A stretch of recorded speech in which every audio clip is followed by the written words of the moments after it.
Welcome to the WARC Podcast. I'm Ann Marie Kerwin, America's editor, and this is our second in a series of podcasts breaking down the multiplier effect. Today, we'll be diving deeper into how to correctly track brand equity and how it can lead to greater growth. Defining what is a brand message and what is a performance message is difficult. How you define it might depend on whether you are looking at the creative message, the media channel, the media buying mechanism, or how tight the targeting is. But remember, from a consumer's point of view, it's all just advertising. A better way to approach your marketing efforts is to see brand and performance as part of an integrated growth strategy led by the CMO. WARC's report, The Multiplier Effect, lays out the evidence for how brand investment drives business growth. We've created this report with 4 partners: analytic partners, BERA, System 1, and Profit. And this is the second in our series of podcasts that talks to each of WARC's partners about the evidence they contributed to this report that makes the case for a balanced approach to advertising efforts.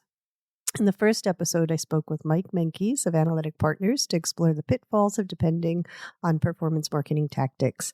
And if you haven't listened to that one yet, you can find it at WARC.com. My guests today are from BERA.ai, a brand tracking company that adds a layer of business analytics to show how brand equity contributes to growth. Ken Favaro is BERA's Chief Strategy Officer. Hello, Ken. Hi, Ann. Good to see you. Good to see you. And Michael Ray is BERA's Head of Data Science. Hello, Michael. Hey, good morning, Ann. Thanks for having us. Yeah, welcome to the podcast. So Ken, let's start off with talking about how BERA works. BERA has developed a strong body of evidence stressing the importance of brand equity. How do you define brand equity, and why do you use the formulation that you do to define brand equity? Yeah, so we fancy ourselves pragmatists rather than dogmatic in how we define brand equity, which is we start with the way to define brand equity is such that when you measure it, it's a reliable indicator of and predictor of business outcome. Otherwise, what's the point of measuring brand equity? And so we've done a lot of research. We looked at a lot of metrics. And to make a long story short, it boiled down to 4 metrics that when you add them up, gives you a measure of brand equity that is a great predictor, independently validated, of business outcomes. Those 4 metrics, we like to call them FRMU. So the F stands for familiarity. How well do I, the consumer, know a brand? R stands for regard. How do I respect the brand? M stands for meaningfulness, meaning can I see myself using that brand's products and services? Is it relevant to my life? And uniqueness, which is it different in a positive way from other brands? And does it make a unique contribution to my life? So when you add all those up into a composite score, which our shorthand is the BERA score, importantly, you have to measure each one of those relative to all other brands, not just your category brands, because everything's relative. But if you do that and you start to measure your brand that way, marketers can answer 2 questions. 1, if I increase my brand equity by a certain amount, what impact is that going to have on my sales and my pricing power? And 2, how much investment do I need in order to get that increase in brand equity? Now just think about that for a minute.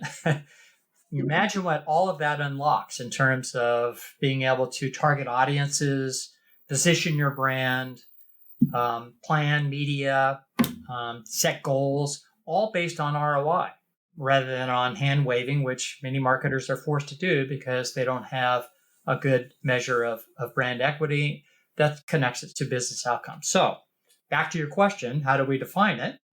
We define it the way we measure it, which is how do consumers feel about a brand based on their familiarity with it, based on their regard for it, based on how meaningful it is to them, and based on the uniqueness that they see in that brand. And when you measure and define brand equity that way, you realize how much brand measurement has gone astray. So, for example, you realize that awareness and trust are important, but they're not enough to measure brand equity, because you can have a lot of awareness and a lot of trust and not a lot of meaning and uniqueness, for example. You also realize when you define and measure brand equity this way that things like consideration, preference, loyalty, advocacy, things that we all value and should value, are more beneficiaries of brand equity than they are measures of brand equity. Oh, interesting. So, like rethinking what it is that brand equity really gives you, like what the tracking has to be. So, Michael, I know your job is to figure out like what are some of the main proof points that you have that show that brand equity defined this way is such a powerful driver of growth. Yeah, this connection between brand equity and business performance is really at the heart of everything that we do at BERA. And really one of the reasons why BERA was founded was because we saw this as an area that was completely broken in brand measurement and brand tracking. So back to what Ken was describing in terms of, which metrics actually matter in relating to companies' revenue and company value and profitability. Years back, we set upon some foundational research where, for a while we've been collecting a number of different measures on thousands of brands and really went into a meta study where we took about 150 publicly traded companies that we call mono brands, or brands that, a single brand comprises the bulk of a company's revenue. So some examples are Dunkin' Donuts and Dell and American Airlines. And through marrying quarterly brand metrics to quarterly publicly available financial data from Capital IQ on these companies, we began building these large-scale econometric models to try to really understand how, when different measures changed, how that was related to these key financial performance indicators. And that really became the basis for identifying FRMU really as the critical variables, as Ken talked about, but then beginning down the path of really understanding how does brand contribute to company business or financial value. And while the multiplier effect is really concerned and marketers are very interested in the sales effect of brand, and we did see a strong impact through that type of research of changes in FRMU on company revenue, we actually saw an even greater impact on company value through influencing profitability, through decreasing risk, increasing stability. So, the effect actually on company enterprise value is about 1.5 times that what it was on just company revenue alone. So just an interesting side note for marketers to keep in mind, even if they are necessarily focused on just revenue. So that research really became the foundation for our model, our framework, and our North Star of understanding that these are the important perceptions of brand, that if you build them, you will increase company value and achieve greater profitability and revenue. Beyond that, over the last number of years, we've done a number of integrations of BERA data into our customers' marketing mix models, working with several of the top marketing mix modeling firms out there. This has provided strong independent validation that, again, movements in these metrics and these brand perceptions, even controlling for all the typical business drivers that a marketing mix model will incorporate: distribution, pricing, the economy, all the short-term marketing effects, that even controlling for that these measures are a strong contributor to company sales or revenue. We've even seen that as high for some clients, up to 30% of a company's revenue may be contributed to by these perceptions of brand equity. And then lastly, at BERA.ai, through our own software, we have incorporated a lot of machine learning models that link these brand perceptions through to customer-specific sales data or state of behavioral data from our syndicated survey, identifying the impacts that these perceptions have on the likelihood of being a customer, on customer share of wallet. And these allow our customers in real time to really assess what the strategy is behind these different metrics and how that's going to actually move the needle, produce incremental revenue and value for the business. So very important, again, to what we do here, very essential ingredient to really nailing the multiplier effect, as the article laid out. That's great. And I love the idea that there's proof that brand actually has a tangible impact on what your company is able to achieve, that almost a halo effect over what you're selling, right? That brand really, it's not so mysterious. It has tangible effect. Yeah, and if I could just add to that quickly, Yeah. we encourage all the marketers to not fall in love with their brand metrics, but instead to have third parties validate them, because that strengthens whatever case they want to bring to their CFO and the C-suite, their case for investing in advertising and marketing more generally in their brand. If they have metrics which they can faithfully say to the CFO and the C-suite, these have been independently validated. I like to say metrics are like children. We all love our own more than anybody else's. But unlike parents, we need to validate our metrics in order to, have genuine love for them, so to speak.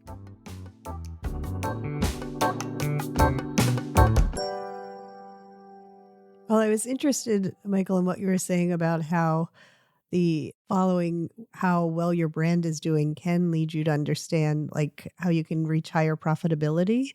And I know part of your analysis was showing that there is definitely a link between brand equity and pricing. Can you tell us a little bit about what you found there? Absolutely. So we've actually just concluded what we believe to want to be one of the most comprehensive studies of what impacts brand pricing power, where we looked at brands over a 5-year period, all the brands that we track at BERA.ai, analyzing which brand perceptions influence that pricing power and how economic conditions, things like inflation that we can capture through the consumer price index, disposable income, consumer wealth, which we can use the S&P 500 movement as a proxy, how all these different factors influence brands' pricing power.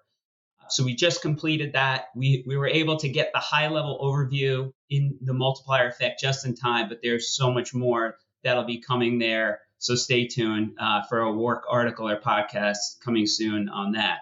But really, the high-level findings of that study, which are in the multiplier effect, again, is that there are really 4 key metrics that matter that influence a brand's pricing power. So again, inflation, consumers' disposable income, the S&P 500 movements, again, how wealthy consumers are feeling, and not surprisingly, brand equity. And while, a lot of marketers and academics really believe that building brand will actually improve their pricing power, decrease their price elasticity or price sensitivity, and therefore increase profitability, what we've really done here is to quantify the magnitude that which all these different factors matter, right? And looking at a 1% increase in each of these different factors, that actually, in an absolute sense, that moving the needle on brand equity and specifically perceptions of a brand's uniqueness and meaning, that has the greatest impact on pricing power.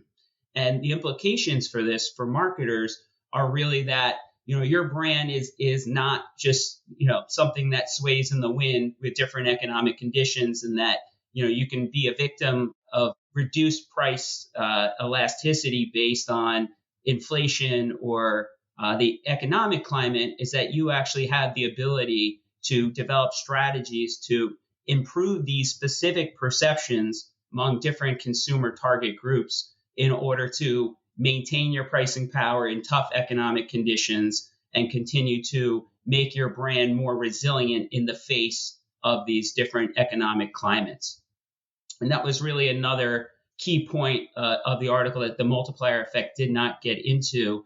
But one of the areas we looked at was separating brands out into different life stages, looking at, growth brands, looking at the strongest, most loved brands in our culture, looking at brands on the decline that are trying to revitalize, and separating out all of these effects. And one of the most interesting things that we saw was that the strongest, most loved brands in our database, the Amazons, the Apples, the Googles, it's all of the top brands you might expect based just on your own experience as a consumer, was that the negative effect of inflation on these brands was minimized. The positive effect, even of more disposable income, was minimized. So much the way that the multiplier effect describes, brand equity as the context for which something like performance marketing can operate in, it's also the context for how the economy and how these external factors influence something like pricing power. Yeah, so imagine that you're in an economy as a consumer where all of a sudden you need to tighten your belt. So you're going to have to reallocate your budget. Are you going to reallocate more of your budget towards brands you love or towards brands that bore you or you don't love? And, it's going to be the former, which is why those brands are less resistant, if you like, to the macroeconomic conditions that increase price sensitivity among consumers. Right. And there's also, as Michael brought up, there's a difference in where your brand is in its development, right? So if your starting point for when you're deciding how to allocate budgets to increase brand equity depends on whether you're like a brand new brand like Yeti or say an old brand that has a lot of brand awareness but maybe has lost some of its luster, like say Sears. So can you talk us through some of those considerations of like what the starting point means and how you should adjust going forward? Yeah, so a big question that's addressed in the multiplier effect is, how should marketers think about the allocation of their spend between so-called brand and performance advertising, a distinction which sometimes drives me nuts, but we can get to that later if we want to.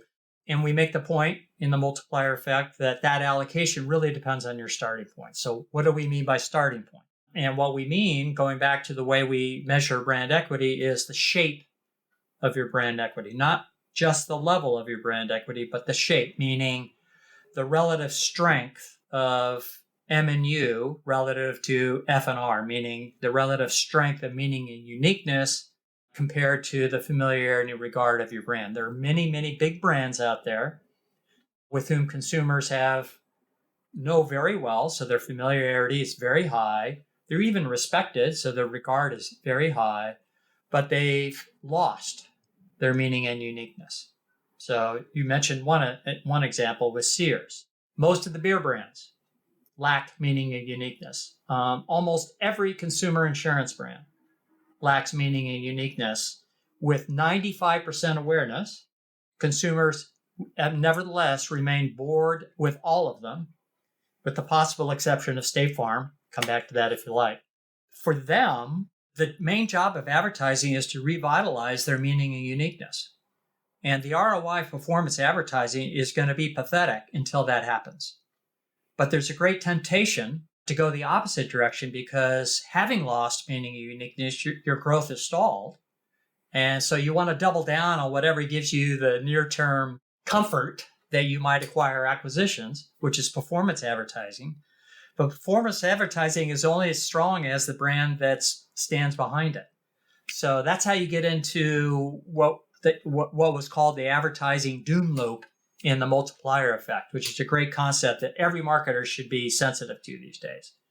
So that's for brands where their meaning unique, the shape of their equity is such that their meaning uniqueness is greater than their familiar in regard. There are other brands like the one you mentioned, Yeti. Others include Bosch and Instacart, where it's the other way around, meaning they have really high meaning and uniqueness among those who are familiar with them, but they haven't really penetrated fully their categories yet. That's where performance advertising can really shine, as long as you do it in a way that doesn't undermine the very thing that makes performance advertising work, which is a brand that has a lot of meaning and uniqueness.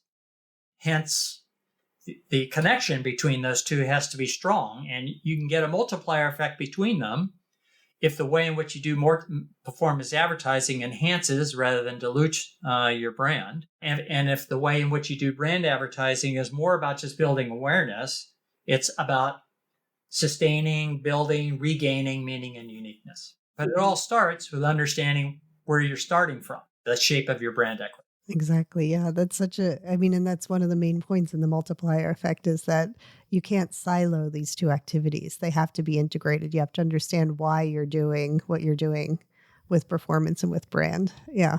Michael, there are lots of different approaches to measuring equity. What recommendations do you have for marketers that want to connect equity building to tangible business results? Yeah, it's a great question. And in the Multiplier Effect article, we had a short list of 5 different ways that marketers can connect brand to business. But, to take one step back, I think, we always say at BERA, this comes down to the right data, the right analytics, and the right people. So, Ken described earlier which metrics that you're tracking that actually matter, right? And helping to ensure that they're not just vanity metrics, or they're not just legacy metrics that your company has been tracking for a number of years, and let's just continue doing that. There are certain aspects to how you measure brand that are going to enable or facilitate that connection to analyzing the impact on revenue. So brand measurement data has to be granular. It has to be ongoing, cannot be episodic. I think that's the biggest problem. Regardless of the specific measures, measuring brands quarterly in a tracker is not sufficient. You really at least need weekly data, because the analytics that we'll talk about in a second, which really depend on connecting these, really absolutely depends on the signal value that you get from measuring brand equity perceptions through time. As Ken mentioned, it has to be based culturally. It cannot be a category study. We've seen plenty of our customers that came from measuring brand in a category frame, not a cultural benchmarking study like BERA.ai has. And the signal value that they're getting there is not linking to business, because it's only really capturing relative differences between brands and category, not capturing the real dynamics of that category in culture as consumers are actually perceiving it. So the data is really important, the metrics, the granularity, the ongoing nature of that. In terms of the analytics, right, once you have really good data, if you don't really understand the correct methods and models that you can use to connect that to business performance, that data really just becomes useful for dashboarding. So, we've learned a lot throughout the years on the appropriate ways and of understanding how the data actually connects to sales. And, there are a few, I think, common misperceptions. I'll just throw a couple out there that, we've been able to dispel with data when it comes to the analytics. So I think a lot of marketers are, when they look at brand data and they look at sales, they really always expect that, there's this perfectly clean relationship that if my sales is going up, my brand should also be going up, or vice versa, right? And if these things are not moving together, then the brand data really doesn't have any value. And the reality is that brand is an important driver of business. It is not the only important driver of business. So being able to parse out the effect that brand has on business, even if, the two are not moving in the same direction, understanding that relationship, understanding what the other elements are that may be negatively impacting performance as brand is positively impacting it, or that may be driving growth and that brand actually may be pulling growth down because you're losing key perceptions, right? It's really important to understand the right approach analytically to separate these things out. The other aspect that we've really been able to dive into for a lot of our customers is what is the lag effect between building these equity associations and when you actually see material increases in the size of the base of business, right? We've seen many cases where attitudes change in advance or lead behaviors. So understanding that difference, you may see an increase in perceptions today. Does that materialize or have a strong impact on sales 3 months from now, 6 months from now, a year from now, right? All of this is answerable with the right data and the right analytics. Lastly, it comes down to people. It comes down to real experts doing brand measurement. It comes down to excellent, modeling agencies or third-party vendors who have the ability to construct these models and answer those types of questions. And it comes down to internal stakeholders at a company, not just marketers, but finance and executive leadership that have an appetite or want to champion this type of work and are not okay with the status quo. They're not okay with just, let's continue to track the same metrics. I'll get a brand tracking report once a quarter, once a year, look at it, dismiss it, and not really be willing to incorporate this data into their decision-making process. So really takes all three. Without all three of those elements, you really are going to fall short. And we've seen some really good implementations from brands who have all three working in the same direction. and they ultimately are getting to a much better place in actually realizing the multiplier effect, and others where they may be strong in one or two of those areas, but not necessarily have all three harmonized to really capture the multiplier effect. I think our advice to marketers, with regards to what metrics they use to help them measure, maximize, and manage, the contribution of their brands to their business is they have three options. One is use metrics that have been independently validated for their connection to business outcomes. Option two is use metrics that have not been independently validated for their connection. Or three, don't bother with equity measurement. We would obviously recommend option one, but if it boils down to two or three, we would recommend option three. Don't bother. There's no point in measuring your brand equity with metrics that have no connection to business outcomes. You're just wasting money.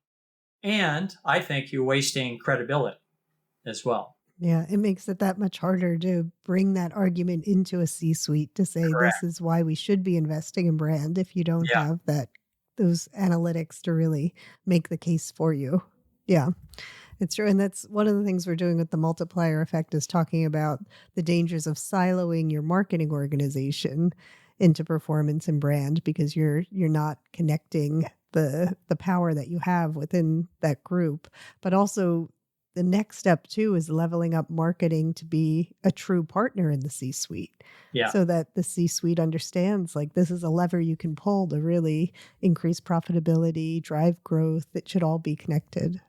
There's a really great idea in the multiplier effect that I would encourage every marketer to look into in order to kind of move away from the advertising doom loop that's described in the multiplier effect to the multiplier effect. And that idea is the creative platforms, where you have a single brand building idea rooted in a clear data-driven brand strategy, which is visible to consumers across all of your advertising channels. That to me is a real breakthrough for how marketers and advertisers can get the multiplier effect without necessarily having to change the way they organize their teams. Because those creative platforms should be guidance to every team within marketing, regardless of how you choose to organize, whether it's around channels or whether it's around insights and creative, or whether it's between brand and performance. As long as they all share the same guidance from these creative platforms, which themselves are rooted in a clear and measurable brand strategy, I think marketers really have a much greater chance of affecting the multiplier effect. That's terrific. Thanks, Ken. And thanks, Michael. I think that's a great place to leave it. So I really appreciate you guys coming on and talking through our brand new report. We're very excited about it. And we are too. And we really appreciate having been invited to the whole consortium and look forward to seeing how it plays out in the next few months and more. Well, you've been great partners. Thank you. All right. Thank you. Thank you. This, as I said, was the second in a series of conversations we'll be having here on the WARC Podcast over the next few months, making the case for investing in brand building. Our next Marketing Truth, the Multiplier Effect podcast, will feature partner System 1, and we'll be talking about how creativity is a growth multiplier with John Evans. I'm Ann Marie Kerwin, America's editor for WARC. Be sure to subscribe and follow the WARC Podcast so you don't miss the next episode. Thanks for listening.